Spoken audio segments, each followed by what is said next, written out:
Hey guys, welcome back to this week's Marvel Monday. Sorry for my voice, I'm getting over some sort of cold flu thing, so my voice sounds a little rough.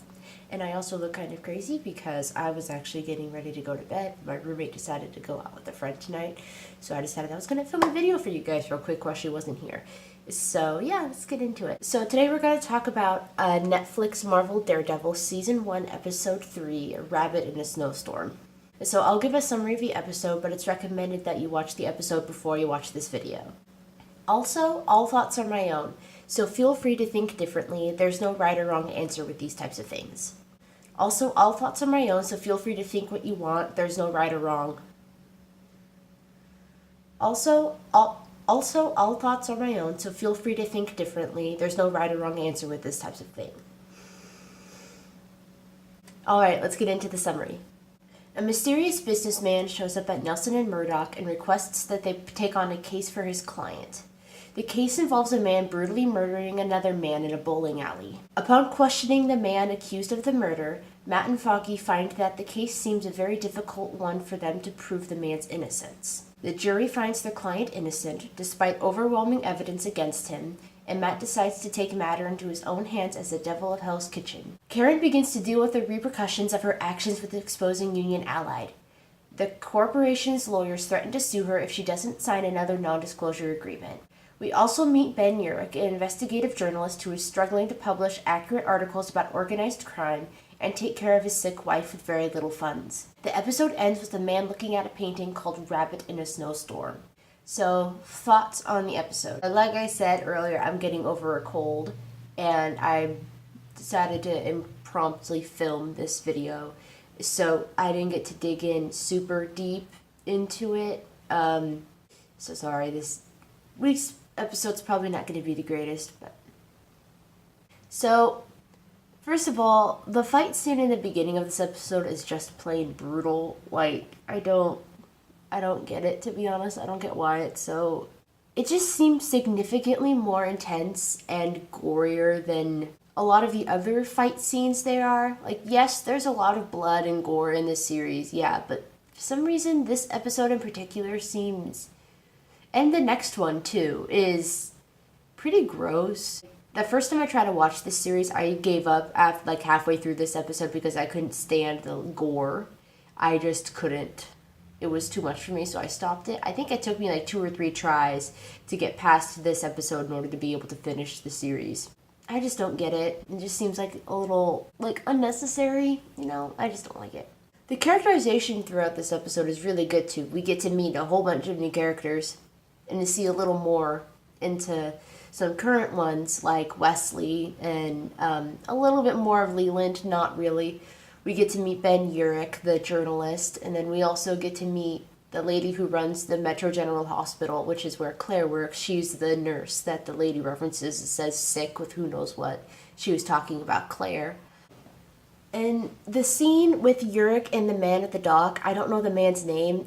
That scene was good. I like the whole dynamic that they have, like the investigative journalist with the mafia leader or corrupt businessman or whatever the guy was. I don't think they ever said his name or what he did, but I'm assuming he was some type of criminal. It gave the impression that they have known each other for years, that they've worked together. They have all these different rules and guidelines and things like that to follow. Like Ben says something and then maybe the other guy says something in return or whatever. And one thing is at the end of the conversation, he mentions that all the other newspapers had drug his name through the mud or something. I don't remember exactly what he said. And he said that Ben was the only one that did it without mentioning his kids, and that he was very grateful for that.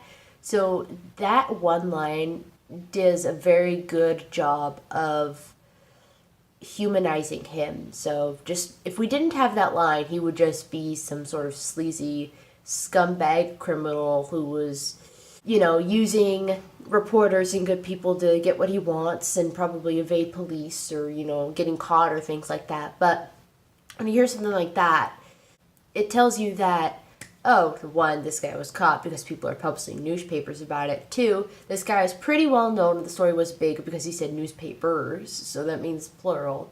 And then 3, he has kids who seem to be worth noting in this case, or newspapers think that they're worth noting in the case. That was just nice to have like the one simple line. It was so simple, but it was so powerful at the same time.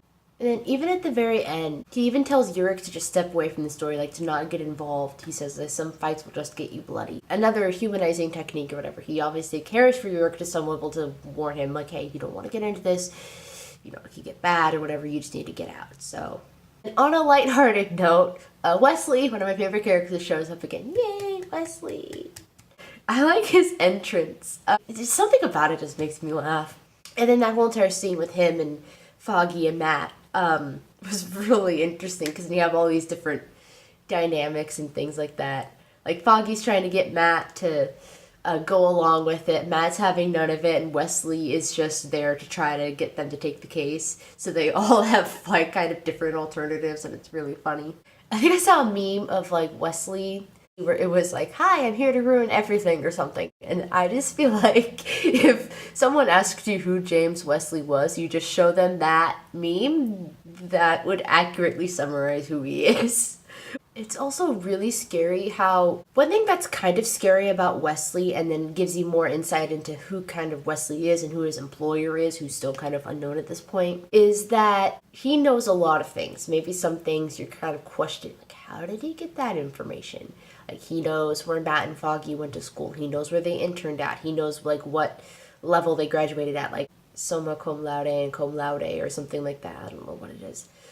He knew about Karen's situation, which was not published in the newspapers or any type of news media at all. So how did he find out about that? And he says he had friends on the police force, and he knows he's not the only one that has them. And he looks at Foggy, so he knows that Foggy is talking with Sergeant Brett Mahoney and the whole entire cigar thing, things like that. I like the plot. It's interesting. Like, the mysterious businessman comes in, offers a small firm a lot of money to take on this case. And the case is going to be very hard for the law firm because the defendant seems very guilty and it's going to be hard to prove that he's innocent. And then the jury mysteriously decides that the man is innocent, or decides that they're just going to let the case go and retry. And then that results in Matt putting on the Devil of Hell's Kitchen mask and going out and then beating up Healy to try to figure out who he's working for. That ends up with Healy dying in an unnecessarily gruesome, brutal way.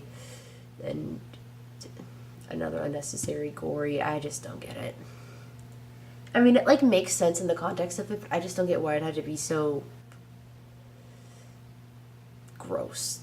Like, that one really got me, especially like the first time through. I don't like it. I don't like it at all. And also, this case also leads Matt to discover a little more about the organized crime thing, because I mean, at this point, Matt just knows about the Russians and their human trafficking ring.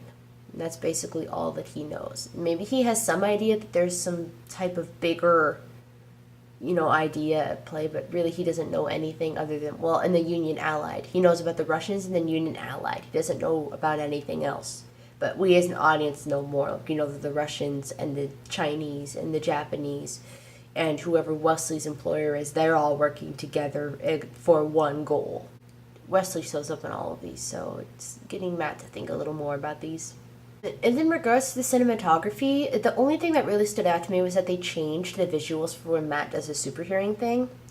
So before, what they did was that they would kind of zoom in and focus on Matt's ear, and then everything else would kind of go out of focus. But this time what they did was that they did like this green screen trick or something where they have Matt pulled closer in the foreground.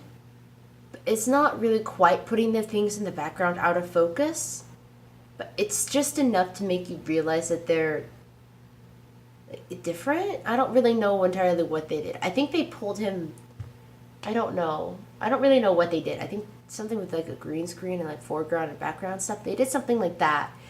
And so that was kind of interesting that everything wasn't as blurred or whatever. And there weren't really any remarkable shots that stood out to me or anything in particular for it. So with the symbolism, one thing I found that was interesting is that how Matt can tell that Wesley is in a room is by the sound of his watch.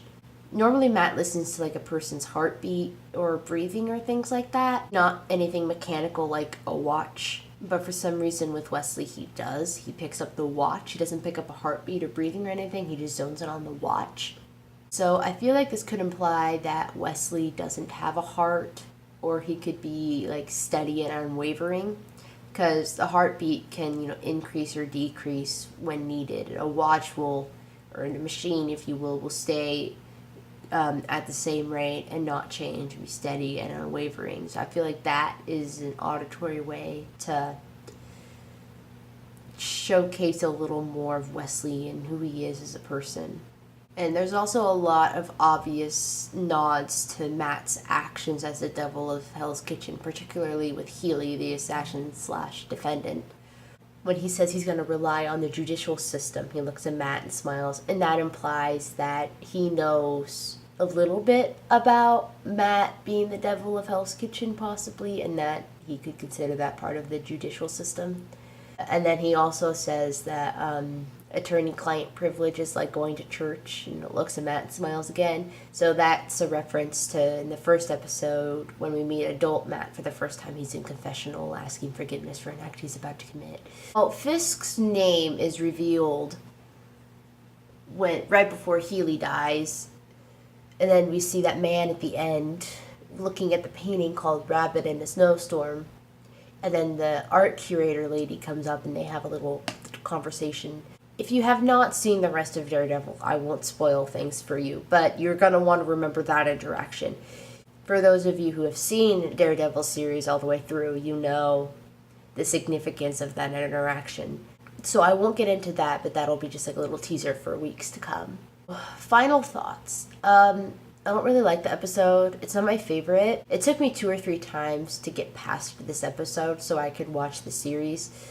I didn't like the unnecessary gore. That was the main thing that deterred me from it. It just seemed very unnecessary and very... It was just too intense for me. I don't really know exactly what. It just seemed very intense, very dark, very, very brutal, and I just didn't like that. Nothing about the cinematography was exceptionally wonderful. Like, the fight scenes were good. I mean, they were intense. They were bloody. Nothing, like, for me to rave about. I mean, it's not like the last episode with that 5-minute one-shot fight scene at the end in the hallway. I know that's really high standard, but it's nothing like that level. I guess the only thing I could praise it for is the character introductions. So, I mean, we meet Ben Urich in a pretty interesting way. He's interacting with, like, this mafia or mob boss or whoever that guy is. We get to meet him interacting with him through that way. So, the first time I watched this episode, I thought Ben Urich was going to be, like, a bad guy. They're going to be like, oh, there's 2 old mafia guys talking. Wait, that guy's a journalist? Wait, that guy's a good guy? Wait, so why was he talking to the... Oh, and then I got to figure out, I'm like, oh, okay, never mind. This guy's kind of cool. And then his interaction with the lady who runs with the hospital is really sweet. I like Ben. Ben's one of my favorites. I also like Ellison, the newspaper editor. You don't see a lot of him now. He shows up later on, and he gets funnier. I like Ellison. He's cool. Yeah, so be sure to like, comment, subscribe, and hit that bell notification. That way you get notified the moment we post a video. Devil of Hell's Kitchen. He's part of the judicial system. It's him relying on... and then... I don't remember where I was going with that. Karen begins to deal with the repercussions of her actions. Karen begins to deal with the repercussions. Karen begins to deal with the repercussions of her actions with exposing Union Allied.